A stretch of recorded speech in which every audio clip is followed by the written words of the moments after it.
Morning time stories. భార్య విలువ. అనగనగా పచ్చని పొలాలు, చల్లని గాలులతో కలకలలాడే ఒక అందమైన గ్రామం ఉండేది. ఆ ఊరి చివరన ఉన్న ఒక చిన్న పెంకుటింట్లో సితార అనే అమ్మాయి ఉండేది. సితారకు ఈ లోకంలో చుట్టూ ఉన్నవాళ్లే తప్ప సొంతం అనుకునే వాళ్ళు ఎవరూ లేరు. తల్లి తండ్రి లేకపోవడంతో ఆమె ఆ ఇంట్లో ఒంటరిగా బ్రతుకుతూ ఉండేది. అయినా సరే ఎవరి మీద ఆధారపడకుండా ఊరి వాళ్ల పొలాల్లో పనులకు వెళ్తూ వచ్చిన కూలీలతో ఎంతో పద్ధతిగా ఆత్మగౌరవంతో జీవిస్తుంది. సితార ఎంత అందమైనదో అంతటి గుణవంతురాలు కూడా. ఒకరోజు సాయంత్రం బాగా చీకటి పడుతున్న సమయంలో ఆకాశం నిండా నల్లటి మబ్బులు కమ్మి పెద్ద వాన మొదలైంది.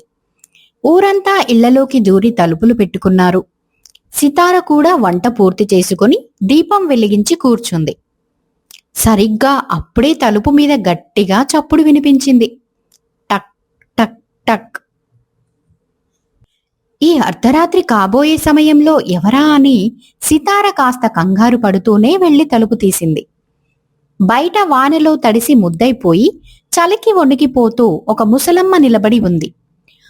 ఆ ముసలమ్మ చేతిలో ఒక పాత్రకర్ర, ముఖం నిండా అలసట ఉన్నాయి. ఆమెను చూడగానే సితార మనసు కరిగింది. వెంటనే ఆమె చెయ్యి పట్టుకొని ఇంట్లోకి తీసుకువచ్చింది. అయ్యో అవ్వా, ఇంత వానలో ఎక్కడ నుంచి వస్తున్నావు? ఇలా తడిసిపోయావేంటి? రా లోపలికి రా, ముందు ఈ పొడి తువ్వాలుతో తల తుడుచుకో అంటూ సితార ఎంతో ఆప్యాయంగా ఆ ముసలమ్మకు పొడి బట్టలు ఇచ్చి చలి కాచుకోవడానికి కాస్త నిప్పులు తెచ్చిపెట్టింది. తర్వాత వేడివేడిగా వండిన అన్నం, కూర ఒక కంచంలో పెట్టి ముసలమ్మ ముందు ఉంచింది. ఆ ముసలమ్మ ఆకలితో ఉందేమో గబగబా అన్నం అంతా తినేసి హమ్మయ్య అన్నట్టు ఒక పెద్ద నిట్టూర్పు పీడ్చింది. సితార చేసిన సేవలకు ఆ ముసలమ్మ కళ్ళల్లో ఆనందం కనిపించింది. ఆమె సితార వైపు ఎంతో ఆప్యాయంగా చూస్తూ మాట్లాడింది. చూస్తుంటే ఈ ఇంట్లో నువ్వు ఒక్కదానివే ఉంటున్నట్టున్నావు తల్లి. నీ అమ్మా నాన్నలు ఎక్కడా? సితార చిన్నగా నవ్వి దిగులుగా, ఈ లోకంలో నాకు ఎవరూ లేరవ్వా, నేనొక్కదాన్నే ఒంటరిగా బ్రతుకుతున్నాను. ఈ ఊరి జనాలు ఇచ్చే పనులే నాకు తోడు. ఆ మాట వినగానే ముసలమ్మ సితార తల నిమిరి ఇలా అంది. బాధపడకమ్మా సితారా, నీలాంటి గుణవంతురాలికి, అందరినీ ఆదరించే పెద్ద మనసున్న పిల్లకి దేవుడు ఎప్పుడూ అన్యాయం చెయ్యడు. నీ ఒంటరితనం పోయే రోజు దగ్గరలోనే ఉంది. అయితే నేను ఇక్కడికి ఊరికే రాలేదు తల్లి, నీకు ఒక ముఖ్యమైన విషయం చెప్పడానికే వచ్చాను. ముసలమ్మ ఆ మాట అనగానే సితార ఆశ్చర్యంగా ఆమె వైపు చూసింది. ముసలమ్మ అంత గంభీరంగా మాట్లాడేసరికి సితారకు ఏమీ అర్థం కాలేదు. ఆశ్చర్యంగా ఆ ముసలమ్మ వైపు చూస్తూ అడిగింది. ఏంటవ్వా నువ్వు చెప్తున్నది? ఇంత అర్ధరాత్రి వేళ ఈ వానలో నా కోసం వచ్చావా? నా కోసం ఏం చెప్పాలనుకుంటున్నావు? ముసలమ్మ తన చేతిలోని కర్రను పక్కన పెట్టి సితార చేతులు తన చేతుల్లోకి తీసుకుని నెమ్మదిగా చెప్పడం మొదలుపెట్టింది. సితారా, నీకు పక్కూరి జమీందార్ గారి అబ్బాయి ఆనంద్ తెలుసు కదా? సితార కంగారుగా, ఆనంద్ గారా? ఆయన తెలియని వాళ్ళు ఈ చుట్టుపక్కల ఎవరు ఉంటారవ్వా? పెద్ద ధనవంతుల బిడ్డ, కాని ఆయన గురించి ఊళ్ళో రకరకాలుగా మాట్లాడుకుంటారు కదా. అవునమ్మా, నువ్వు విన్నది నిజమే. ఆనంద్ చాలా మంచివాడే, కాని చెడ్డ తిరుగుళ్లకు అలవాట్లకు బానిసయ్యాడు. ఉన్న ఆస్తినంతా జల్సాలకు తగలేస్తున్నాడు. కొడుకు చేస్తున్న పనుల వల్ల ఆ జమీందార్ గారు మంచాన పడ్డారు. ఇప్పుడు ఆ ఇంటికి ఆనంద్ జీవితాన్ని చక్కబెట్టే ఒక గుణవంతురాలైన భార్య కావాలి. ఒక భార్య అనుకుంటే ఎంతటి వాడినైనా మార్చగలదు. ఆనంద్ను మార్చి ఆ ఇంటిని నిలబెట్టి శక్తి ఒక్క నీకే ఉంది తల్లి. ఆ మాట వినగానే సితార ఒక్కసారిగా చేతులు విదిల్చుకొని వెనక్కి జరిగిపోయింది. ఆమె మొహం భయంతో తెల్లబడిపోయింది. బాబోయ్, ఏంటవ్వా నువ్వు మాట్లాడేది? నేనెక్కడా? ఆ జమీందార్ గారి కోటలాంటి ఇల్లెక్కడా? నేను ఒక అనాథను, ఒంటరిదాన్ని. రోజూ కూలి చేసుకుంటే గాని కడుపు నిండని పేదదాన్ని. నన్ను చూసి ఆయన ఎందుకు పెళ్లి చేసుకుంటారు? ఒకవేళ చేసుకున్నా అంతటి తాగుబోతూ జల్సారాయుడిని నేను మార్చడం నా వల్ల ఎలా అవుతుంది? నన్ను మొదలయ్యవ్వా. ముసలమ్మ నవ్వి సితారకు ధైర్యం చెబుతూ ముందుకు వచ్చింది. నువ్వు భయపడకు సితారా. జమీందార్ గారే స్వయంగా తన కొడుకును మార్చడానికి ఒక పేద పిల్లను గుణవంతురాలిని కోడలిగా తెచ్చుకోవాలని అనుకుంటున్నారు. రేపు ఉదయం జమీందారు గారు వాళ్ళ బంధువులతో కలిసి నీ ఇంటికి వస్తున్నారు. నువ్వు ఈ పెళ్లికి ఒప్పుకో తల్లి. నీ ఒంటరితనం పోతుంది. అలాగే ఒక మంచి మనసున్నవాడి జీవితం మారుతుంది. ఒక భార్య విలువ ఏంటో ఆనంద్ తెలిసేలా చేసే బాధ్యత నీదే అని చెప్పి సితార సమాధానం కోసం కూడా చూడకుండా ఆ ముసలమ్మ వానలోనే చకచకా బయటకు నడుచుకుంటూ వెళ్లిపోయింది. ఆ రాత్రంతా సితారకు అస్సలు నిద్ర పట్టలేదు. ముసలమ్మ చెప్పిన మాటలు, రేపు పొద్దున రాబోయే జమీందారు గారు, వీటన్నింటినీ గురించి ఆలోచిస్తూ తెల్లవారులు కళ్ళు మూసుకోలేదు. మరుసటి రోజు ఉదయం సితార అనుకున్నట్టే ఆమె ఇంటి ముందు పెద్ద కారు వచ్చి ఆగింది. అందులో నుంచి జమీందార్ గారు ఎంతో దిగులుగా, నీరసంగా దిగారు. ఆయన వెనుకే కోపంగా, అసహనంగా ముఖం పెట్టుకుని ఆనంద్ కూడా దిగాడు. ఊరి ప్రజలంతా ఆశ్చర్యంగా సితార ఇంటి వైపు చూడసాగారు. జమీందార్ గారు సితార ఇంటి లోపలికి వచ్చి ఆమె గుణాన్ని చూసి చేతులు జోడించి అడిగారు. జమీందారు గారు అంత పెద్ద హోదాలో ఉండి కూడా కళ్లల్లో నీళ్లతో ఒక అనాథ అయిన తన ముందు చేతులు జోడించి అడిగేసరికి సితార మనసు ద్రవించిపోయింది. నిన్న రాత్రి ఆ ముసలమ్మ చెప్పిన మాటలు ఆమెకు గుర్తొచ్చాయి. కాసేపు ఆలోచించి ధైర్యం తెచ్చుకొని తల ఊపింది. మీ అంతటి వారు వచ్చి అడుగుతుంటే నేను కాదనలేను మామయ్య గారు. మీ నమ్మకాన్ని నేను వమ్ము చేయను. ఈ పెళ్లికి నేను ఒప్పుకుంటున్నాను. సితార ఒప్పుకోగానే జమీందారు గారి ముఖంలో ఎక్కడలేని ఆనందం కనిపించింది. కాని పక్కనే నిలబడిన ఆనంద్ మాత్రం కోపంతో ఊగిపోయాడు. నాన్నా, నీకేమైనా పిచ్చెక్కిందా? నా స్థాయి ఏంటి, అనాథ పిల్ల స్థాయి ఏంటి? నగరంలో ఎంతోమంది ధనవంతులైన అమ్మాయిలు నా కోసం లైన్లో ఉంటే ఈ పల్లెటూరు పెద్దాన్ని తెచ్చి నా నెత్తిన పెడతావా? నేను ఈ పెళ్లి చేసుకోను. ఆనంద్, నీ జల్సాల వల్ల, తిరుగుళ్ల వల్ల ఆల్రెడీ మన పరువు బజాన పడింది. నీకిష్టమున్నా లేకపోయినా ఈ సితారే మా ఇంటి కోడలు, నీ భార్య. ఒకవేళ నువ్వు ఈ పెళ్లి కొప్పుకోపోతే నా ఆస్తిలోని ఒక్క రూపాయి కూడా దక్కదు. నిన్నింటి నుంచి గెంటేస్తాను. ఆస్తి మొత్తం పోతుందని భయపడిన ఆనంద్ మనసులో సితార మీద పగ పెంచుకుంటూ తప్పనిసరి పరిస్థితిలో పెళ్లికి ఒప్పుకున్నాడు. కోటలోకి అడుగుపెట్టిన సితార కొద్ది రోజుల్లోనే ఊరి పెద్దల సమక్షంలో ఆనంద్ సితారల పెళ్లి చాలా సింపుల్ గా జరిగిపోయింది. సితార కట్టుబట్టలతో జమీందారు గారి కోట లాంటి ఇంట్లోకి అడుగుపెట్టింది. జమీందారు గారు ఆమెకు ఇంటి తాళాలు అప్పగించి, ఈ రోజు నుంచి ఈ ఇంటి బాధ్యత నీదేనమ్మా అని చెప్పారు. కాని పెళ్లైన మొదటి రాత్రే ఆనంద్ తన అసలు రూపాన్ని చూపించాడు. అర్ధరాత్రి బాగా తాగి ఊగుతూ బెడ్రూంలోకి వచ్చాడు. ఎదురుగా పద్ధతిగా కూర్చుని ఉన్న సితార వైపు చూసి నవ్వుతూ తన చేతిలో ఉన్న మందు గ్లాసును ఆమె ముందు పెట్టాడు. చూడు సీతారా, నా ఆస్తి కోసం నాన్నను ఒప్పించి ఈ కోటలోకి అడిగిపెట్టావు కదా, కాని నా మనసులో నీకు ఎప్పటికీ భార్యస్థానం దక్కదు. నా ఇష్టం వచ్చినట్టు నేను తిరుగుతాను, తాగుతాను. నువ్వు నన్ను అడగడానికి వీల్లేదు. ఒకవేళ నన్ను మార్చాలని చూసావా, నీ జీవితాన్ని నరకం చేస్తాను, జాగ్రత్త అని సితారను గట్టిగా హెచ్చరించి మంచం మీద పడుకుని నిద్రపోయాడు. సితార కళ్లలో నీళ్లు తిరిగినా ఆమె అధైర్యపడలేదు. కిటికీలోంచి బయటికి చూస్తూ మనసులో గట్టిగా నిశ్చయించుకుంది. ఆస్తి కోసం నేను ఇంట్లోకి రాలేదు. ఒక భార్యగా మీ జీవితాన్ని చక్కదిద్దడానికే వచ్చాను. మీ కోపం, మీ వ్యసనం ఎంత గొప్పవో ఒక భార్యగా నా సహనం, నా తెలివితేటలు అంతకంటే గొప్పవని నిరూపిస్తాను. మిమ్మల్ని మార్చే బాధ్యత నాది. భర్త సవాలును స్వీకరించిన సితార ఆనంద్కు ఒక భార్య విలువ ఏంటో, సంసారం బాధ్యత ఏంటో తెలిసేలా చేయడానికి తన మొదటి ప్లాన్ రంగంలోకి దించింది. భార్య విలువ భాగం 4. మరుసటి రోజు ఉదయం ఆనంద్ కళ్ళు తెరిచేసరికి బాగా తలపోటుగా ఉంది. ఎప్పటిలాగే బెడ్ కాఫీ కోసం గట్టిగా అరిచాడు. కాని గదిలోకి కాఫీ తీసుకొని సితార రాలేదు. ఒక పాత నౌకరు వచ్చాడు. ఎరా, కొత్తగా వచ్చిన నా భార్య ఎక్కడా? పొద్దున్నే మొగుడు కాఫీ ఇవ్వాలనే కనీస జ్ఞానం కూడా లేదా దానికి? అది బాబుగారు, అమ్మగారు పొద్దున్నే లేచి జమీందార్ గారితో కలిసి లాయర్ గారి దగ్గరికి వెళ్ళారు బాబు. ఆ మాట వినగానే ఆనంద్కు మండుకొచ్చింది.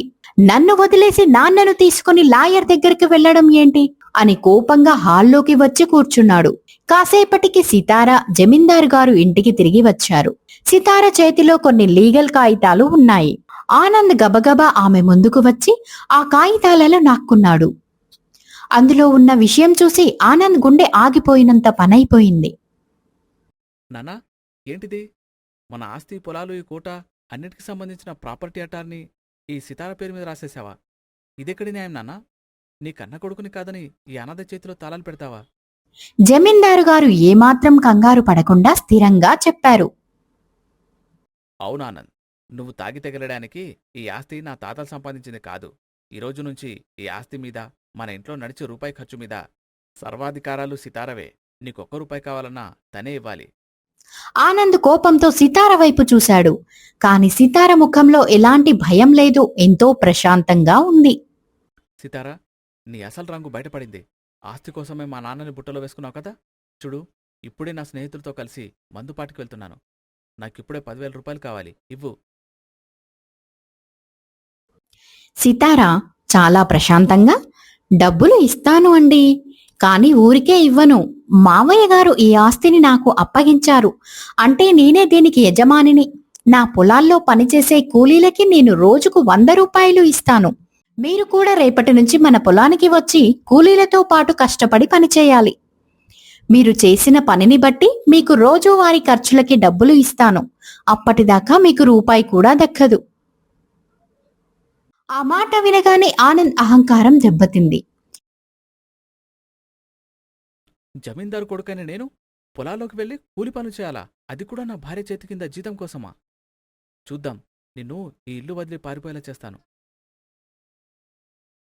అని శపథం చేసి గదిలోకి వెళ్లి తలుపులు గట్టిగా బాదుకున్నాడు. సితార మాత్రం తన భర్తను మార్చే క్రమంలో మొదటి అడుగు విజయవంతంగా వేసింది. ఆస్తి పత్రాలు సితార చేతికి వచ్చాక డబ్బులు దొరక్క ఆనంద్ పిచ్చెక్కిపోతున్నాడు కదా. డబ్బులు ఇవ్వడానికి సితార నిరాకరించడంతో ఆనంద్ ఆ రాత్రంతా కోపంతో రగిలిపోయాడు. తన స్నేహితులకు ఫోన్ చేసి, నా భార్య నా ఆస్తినంతా లాక్కుందిరా, నా దగ్గర రూపాయి లేదు అని చెబితే అప్పటిదాకా తన డబ్బుతో జల్సాలు చేసిన దోస్తులు ఒక్కడూ సాయం చేయడానికి ముందుకు రాలేదు.